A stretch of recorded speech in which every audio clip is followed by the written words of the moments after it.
We've been waiting so long, the season's finally here. Soak it up and cheer, cause Timberwolves Talk is here. No need to fear, the wait is now gone. So farewell so long, cause Timberwolves Talk is on. Yeah, Timberwolves Talk is on.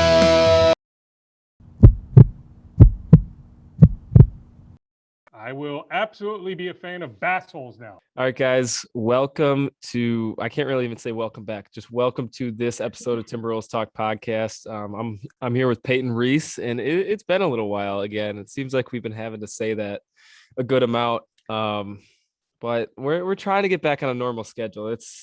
We had the big long Christmas break. I finally just got back to college, so we hopefully will get on the schedule we were on before we left, which was actually pretty efficient. Yeah, we were on a nice little. We were going like once or twice a week. We even did like post game breakdowns. Obviously, that wasn't sustainable, but I think we'll find more of a balance here as the as school gets back into the flow. And I mean, we're just starting now. We're not even at the All-Star break yet, so I think once we get in the flow of like once the season starts to wind down and we're getting to the playoffs, I think that's when we're going to be a lot more consistent, because that's honestly when there's going to be the most content for us to talk about. Yeah, we really gotta make sure we make it to the playoffs, because we need to be talking into May and June and maybe July. Who knows? Yeah, we might be, man. I don't even the sad thing is I don't even know when the NBA playoffs start, when like the NBA finals are, just because we're that so far out of it being Timberwolves fans. I really just don't even know. Is it when are the NBA finals usually? I want to. The finals are in July, I thought. Wow. Okay, they're so midsummer. So that's 6 months away. Yeah, are you sure that wasn't just because of COVID? No, it's in the summer. Yeah, I mean, we're hitting the All-Star break here pretty soon. I believe February, right? February All-Star break. Yeah, so we'll be halfway through the season.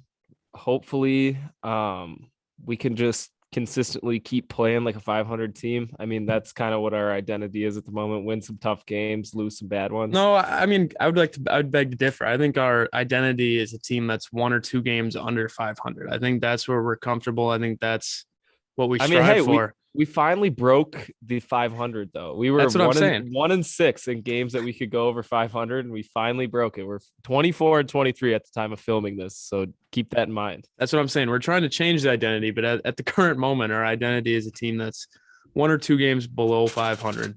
But yeah, man, I mean, that's not a bad place to be considering where we were last year. And I think I saw that we just won our 23rd.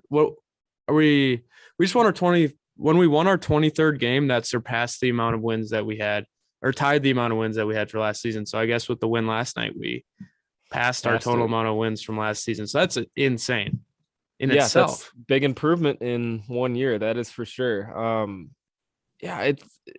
Things have been looking up as we're sitting pretty nice in the 7th seed right now. There's still a lot of fluctuation that can happen between us, the Lakers, and the Clippers at the moment.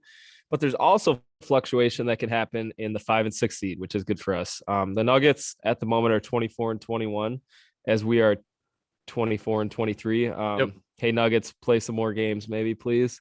And then the Dallas Mavericks are 27-20. So both those teams have less games than us, but we are for sure in a position to try to overtake the 5 or the 6 seed. We just have to go on, a win streak like we're on right now. We just have to string those together, win 7 out of 10 a couple more times. It's not completely entirely possible. I really do think we can make this 6 seed spot. We can knock the Nuggets out. I think without MPJ or Jamal Murray still not being back, that door is wide open for us to do that. But yeah, I think the Lakers are playing a little bit better basketball lately. They got Anthony Davis back, so you do have to watch them from the 8th seed at the moment. But yeah, this is not going to be the way the final standings are in the West. It's going to be completely different. Who knows? Who knows who the heck will be in? I don't know. I think my prediction is I think the Lakers are going to come around. I mean, the Lakers are one of the most talented rosters in the NBA. I mean, that's just a fact. Like, you can't really deny it. Russell Westbrook, everyone loves to hate on him, but he's a pretty solid player. Anthony Davis, just a couple years ago, was considered a top 5 player in the league.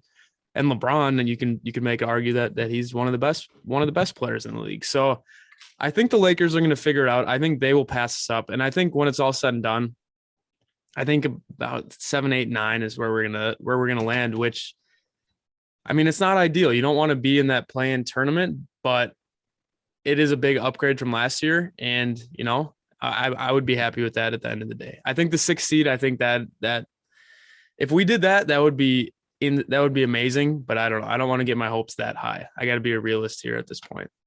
Yeah, chances are we're gonna have to win a play-in game, and we want if we're gonna have to be in the play-in position, I want to be in the 7th or 8th spots. We just have to win one of those, and we can get in.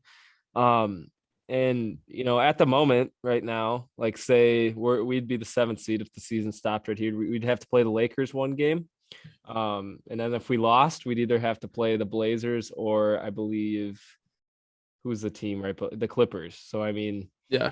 I'd feel confident about winning at least one out of those 2 games. But that's the thing. If there was a team to lose 2 straight games and get knocked out of the play-in, it would be us. Timberwolves. It would be us, and we'd be streaming both those games or at those games, and we'd just be devastated. See, that's another thing I want to talk about, Chris. If we make the play-in and we somehow get a home game, are we going to go to that game, or are we going to look at the record of games that we've gone to and say, hey, you know what? Maybe we just stream this game because I don't want to. I have a decent record. I'm 500 going to Timberwolves games. You, on the other hand, I'm 1-3. I think you're 1-3. So that's not a good record. But I also was at attendance to maybe what someone argued would be the best Timberwolves game of the season this year, was the Miami Heat game against Jimmy Butler. So that is true. So we'll figure it out. Most likely, me and you will probably be near the cities. So I mean, either we're going there or we're streaming. I think a stream would be very fun if we could do it in person. That'd be insane. I have to check the ticket prices. I'm sure people would want to go to a Timberwolves playing game. I would hope. I mean, I would hope so. I would hope so for sure. But doesn't Chris, happen too often. I mean, we both. I mean, we might not be present here with podcasts or with social media or anything like that. But I mean, I feel like we've done a decent job streaming the games.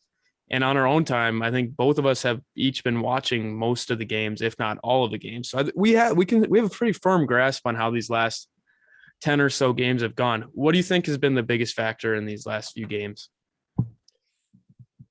Offense. We have the best offensive rating in January, which is what we finally expected out of this team. And I think our defense was rated 15th, which honestly, at the beginning of the season, if you told me our defense was ranked 15th, that's even higher than I would have expected. So if we can be the number 1 offense and the number 15 defense, that'll work. A lot of these games, though, we've had to score like 130 points. Like the Brooklyn game, we had to score 133 points to beat them against 121. I mean, you don't want to live off offense because offense isn't always going to be there. But I think this team knows when the offense isn't there, they have to lock in on defense, create turnovers. I think they know what they have to do if they're struggling at one or the other. Yeah, and I think with the way the roster is built, I'd much rather be reliant on our offense than reliant on our defense. Like I would be okay giving up more points if we're relying more on scoring more than the other team. I mean, that's how you win a game, is just by scoring more points than the other team. So that's right. And with how many different options we have D'Angelo Russell. And if he wants, Chris, he can score 30 points. Anthony Edwards, he can score 40 points if he wants. And Carl, he can score 40 if he wants as well. So it's the baton being passed. And I think it's all coming together. I think we're starting to learn how to play off of each other. And I think I can attribute most of that to D'Angelo Russell lately. I think just the way he's been running this team is just insane. He's one last thing. The way that he has like overshot my expectations for him for this year it's really mind blowing. I did not expect this from him, and I'm overjoyed. He has been a super huge piece, ever since he got back from COVID, actually. He's been playing lights out, like whatever he's doing. I think he's shooting like 67% from the field and 40 something from 3. Like those numbers are going to be very beneficial to a team. And Jim Pete made a good point last night, how he said, I think the team, especially without Cat, Ant, or D'Lo, learned how to rely on each other, especially Jalen Noel. I feel like these guys rely a lot more heavily on what he can do creating shots. There wasn't a whole lot of great during the COVID, but they know some of their teammates can make plays down, and they know Vando can roll the basket and dunk. They know McDaniels can shoot the three every so often. They know about Noel. Your guy Malik, man. He had a good game when we streamed, but other than that, he's been back to normal Malik, man. And he's back to Malik Beasley this year. Malik. Yeah. 3 points last night on 20 minutes, 1 for 5 shooting. Yeah, it's just turnovers too, I believe. He had a block though. He had a good block. He had pinned that guy against the backboard to get a run started. Yeah, he can't figure it out, and I don't know. I think Taurean Prince has been just a great bench piece, and I saw someone tweet this. I don't know who it was, but I think he can actually have a huge role in the team going into the playoffs if he can keep this up. I mean, he scored 0 points, but still, he did a lot last night. Though he did a lot. That's what I'm saying. He made his presence felt. Who did not do a lot last night though was another guy that has been struggling recently that doesn't usually struggle is Naz Reid, and last night was extremely apparent of that. He could not guard Nurkic to Holy save. Shit, bro. Sorry, I just got the shit scared out of me. An ad popped up on my ESPN. I thought something crashed in the background. Wow. We're all good there, but Naz was getting dominated by Nurkic, like absolutely dominated. I can't even Naz couldn't hit a three. He couldn't really get to the basket like he's used to. He was missing hook shots. When Naz isn't creating offense, he's just an undersized center who can't rebound too well, and that was very apparent last night of us getting out rebounded heavily again. So yeah, that's something to keep an eye on. Actually, is if Naz Reid and Malik Beasley just played like themselves, like these games would be a blowout. We'd have a lot more help. And I mean, then you don't have to have Anthony Edwards scoring 40 points with 0 assists. It's only the second time someone under the age of, or I think, how old is he 20 now? 20. Yeah. It's like, there's only 2 times that someone 20 or younger has scored 40 points with 0 assists. The only other time was Carmelo Anthony. So, I mean, it's an interesting stat, but I would like to look back and see the amount of assist attempts that he had. That's a stat my mom made up for me back when I was playing. All my teammates would miss so many layups and threes that she made up a stat called assist attempted. So if you pass to someone and they miss the shot, you still get the assist attempt. Yeah. But so I think he had a lot of those. So you gotta look at the game. Like if you just look at that stat, you're like, wow, Ant's a ball hog. But what I saw a player that was assertive. I saw a player that was not going to let his team lose no matter what it took. And with the way everyone else was shooting last night, I think that's exactly what we needed. And he did it, and we won the game. Yeah, it was nice to see Ant put together a full game because the past few games, he was like on track to have monster games and just things happen. Like the Hawks game, he had 20 points at half, gets ejected. The game before that, he scored like 21 points in half and then just he scored like 20 something in the second half, but scored 0 in the first half. Like we need him to play full games. And when he plays full games, this is the result of it. So, I mean, he started off the game tonight, even shooting pretty poor, which was a good sign that he bounced back from that and had a 40-point game. Yeah, especially coming off the injury that he had 2 games ago. I gotta say something. Anthony Edwards has done this a couple times now, where he acts like he has like a major injury, and we don't want to jinx anything here, but he did it last night as well. He calf cramped, grab. and he ran off the court, like fell down on the ground, and then after the free throw was shot, he checked back into the game. So you remember last year too, he had an apparent knee injury and came back the next game, or I think he came back that game. See, like I don't ever want to but it's just he makes it tough on us fans. Yeah, the one last game, not the Blazers, the one before. I mean, he made it look as detrimental as possible. He had a towel over the head. Limped off the floor, put no weight on it. I mean, come on, man. I get knocking knees hurts, but you can't oh man, that was bad. That was tough because we were coming off a huge win too. Yeah, too. Yeah, exactly. It took out all the air of the win. Like we were just like, shit, there he is. Like we won, but Ant's out. Hey man, Vanderbilt's been making free throws lately. That's another big plus. Yes, Cat has been too. And I saw him make a right-handed layup, which was another first. I've never seen him make a right-handed layup until it was a crazy putback he had, but it was still a right-handed layup. So, Yep. Yeah, he's been impressing a lot of people. He's finally getting some recognition around the league. I saw he's like 5th or 6th on the defensive player of the year ladder. So I mean, if you're on that pace, you should make maybe all defense one of the teams. That'd be kind of cool. That would be insane if he did, because he's really proved it to all of us that you can be a player that has a very limited offensive game. When I say limited, I mean dunking and left-handed layups. As limited as it gets. That's about as limited as it gets. And no offense to him, but Dane Moore said it first in the beginning of the season. He was shooting a lot of threes and they just weren't going in. But the thing is, he shows everyone that he knows what he's good at. He knows he's good at defensive rebounding, offensive rebounding, and defense, and left-handed layups and dunks. And that's all he does. And hustle. That's all he does. He's not shooting threes. Like he knows he can't shoot threes, so he doesn't do it. He's not shooting many mid-ranges. He knows he's not good at that. He's doing what he's doing, and he's still getting recognition by the mainstream media, and you just love to see that. Yeah, man. Be the star in your role, like Cat always says. Actually, be the star in your role. Exactly, man. I mean, yeah, this team's trending in the right direction. I really do believe that. It really sucks at this time when we're winning so many games that we have to play the freaking Warriors, Suns, and then Jazz, all 3 in a row. Could be a great test for us, though. That's what I'm looking. That's how I'm seeing it. You're playing the number 1, 2, and possibly 3 teams in the West at this point. I think the Jazz are 4. Exactly. So if I'm not mistaken. So I mean, realistically, I just want. If I'm projecting, I just want 1 win. And I think we can win against the Jazz. I think we should win against the Warriors. Is Curry back though?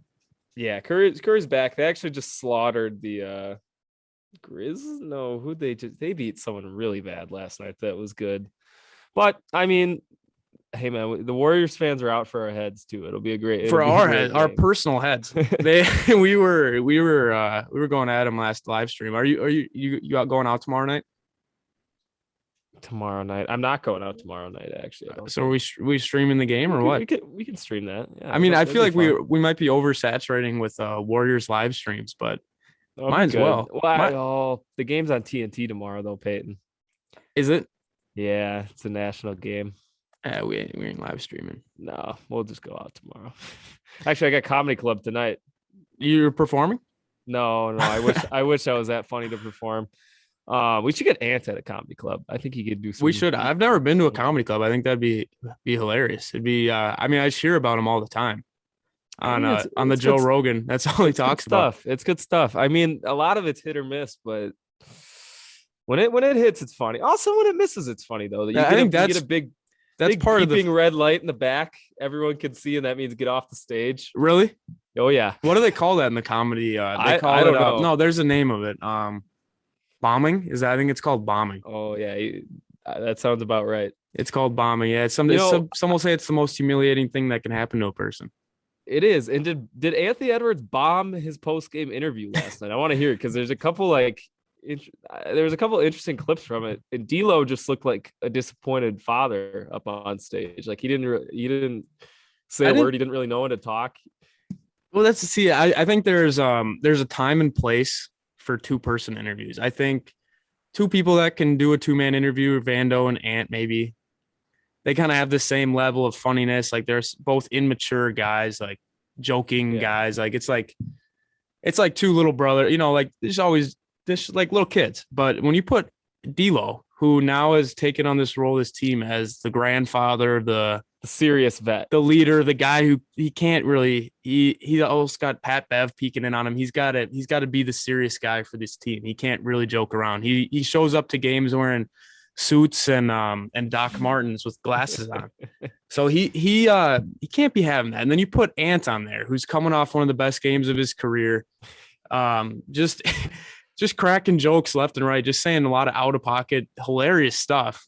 D'Lo, I mean, he called himself Black Jesus, and for anyone that doesn't know, that's what all the other players called MJ back in the day. And is that disrespect, or is he gonna? Because you got to live up to it. If you're gonna call yourself Black Jesus, you got yeah, to live up to that. I don't know. I thought it was I thought it was just a funny interview, and that's the great thing about Ant is he'll entertain us on the court, and we all know win or loss, he will have some entertaining clips after the game as well. It's kind of like it's a reporter's best, like I don't even know what the You can get anything you want out of him. Yeah, he's a reporter's player for sure. I think he's a media player.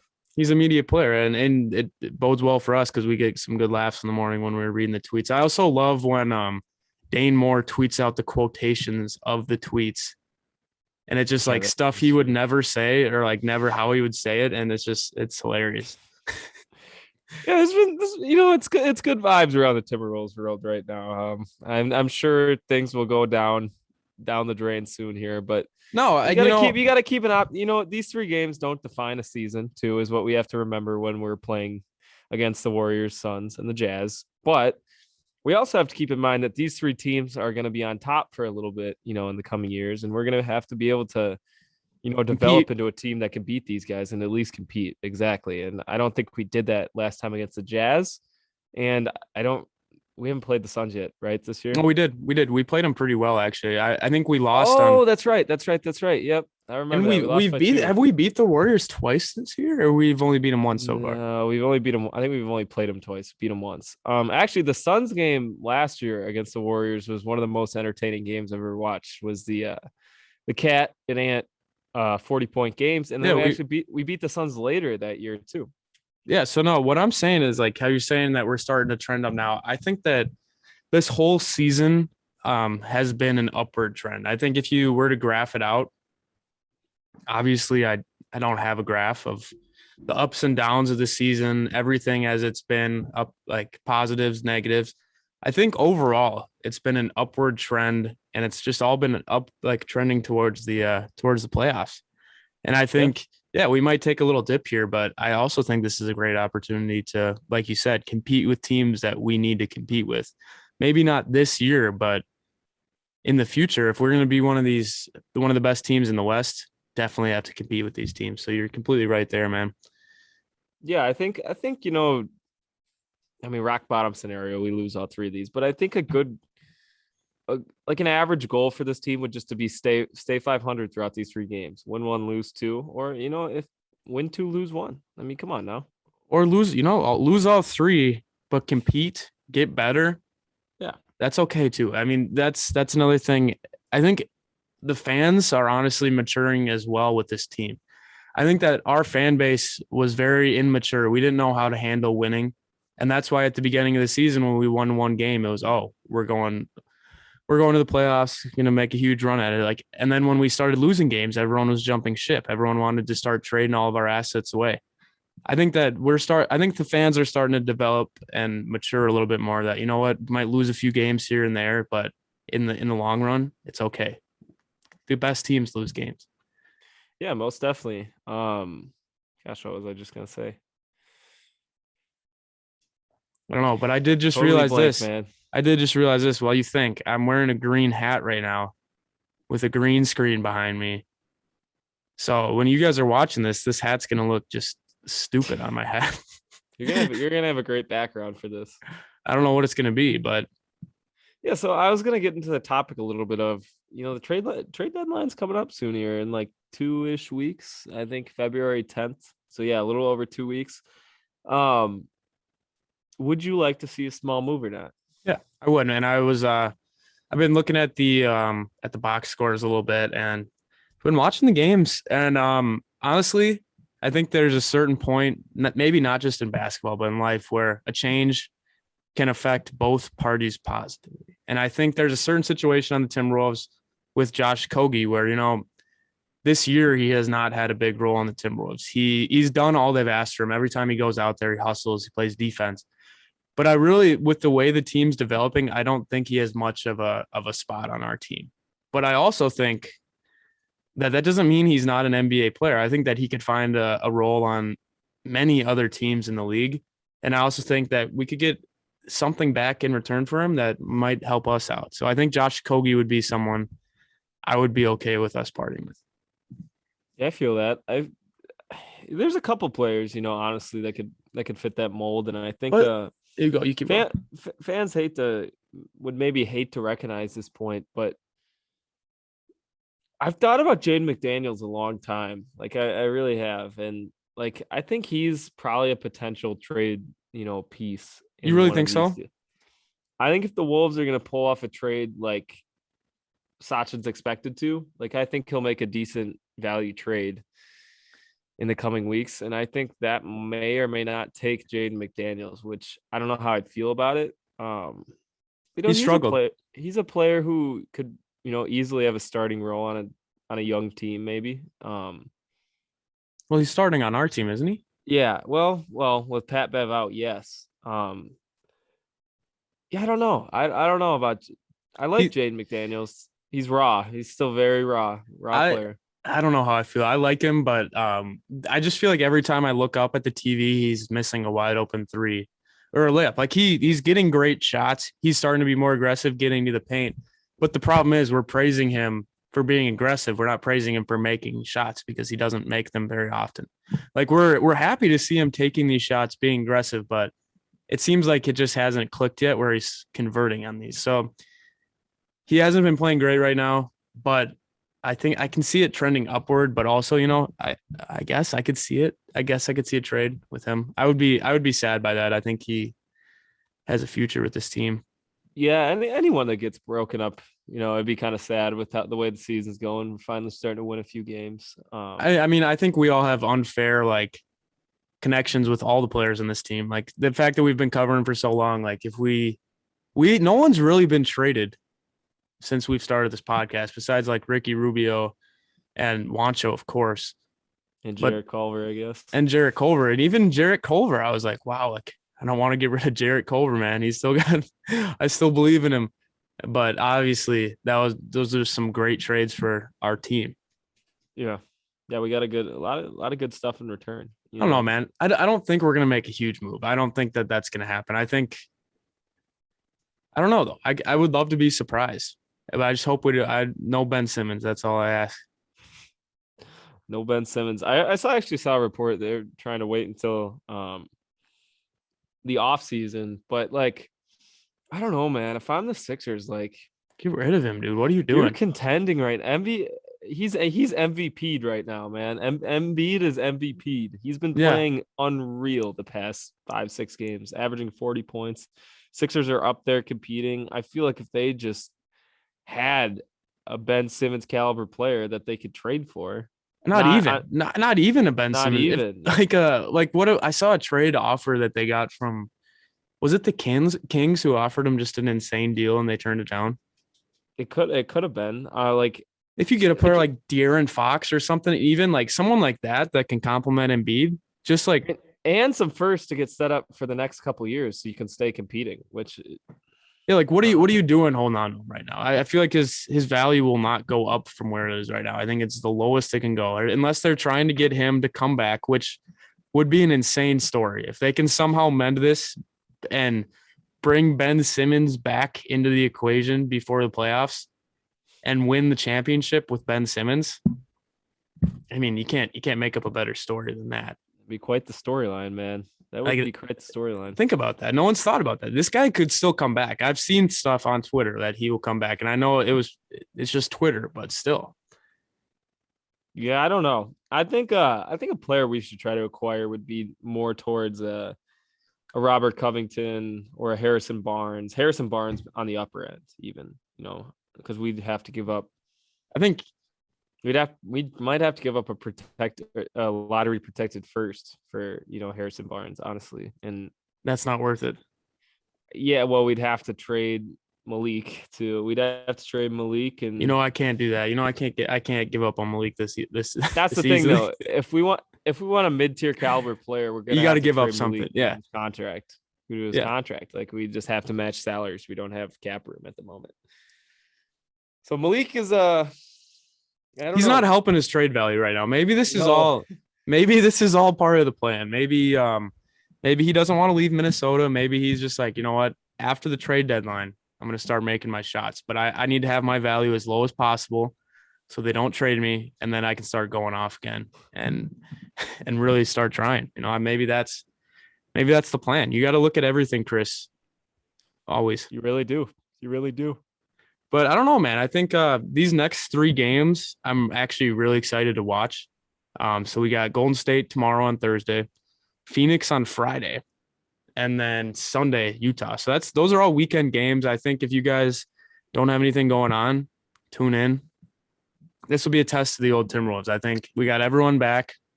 Is Bev going to be back, you think? Yeah, he should be back. Yeah, we got everyone back. No excuses. Like this is really when we're testing ourselves against these good teams. It's at the perfect time, I think. Yeah, I'm excited, man. It's gonna be some good games coming up. I think so too, man. Well, hey guys, thanks for tuning in. We didn't forget about you guys. We still enjoy the podcast. You know, we just had a lot going on. We'll try to be a little bit more consistent, but I don't even want to lie to you guys and say that it's going to be a weekly thing. We'll try to live stream. We're still getting our footing in school at the moment. You know, yeah. If you guys make up every excuse. Yeah, we can make up every. I mean, we have. I mean, you got the Thanksgiving, Christmas, New Year's. We've came up with every excuse, but we'll still keep coming up with them. But finals are coming up. You know, I don't know. But thanks, guys, for tuning in. We really appreciate it. Make sure to subscribe if you haven't. Make sure to follow us on Apple Podcasts, Spotify, whatever it is. Chris, have a great night, man. Happy late birthday. Everyone wish Chris a happy late birthday in the comments. And you know what? Go Wolves. Go Wolves.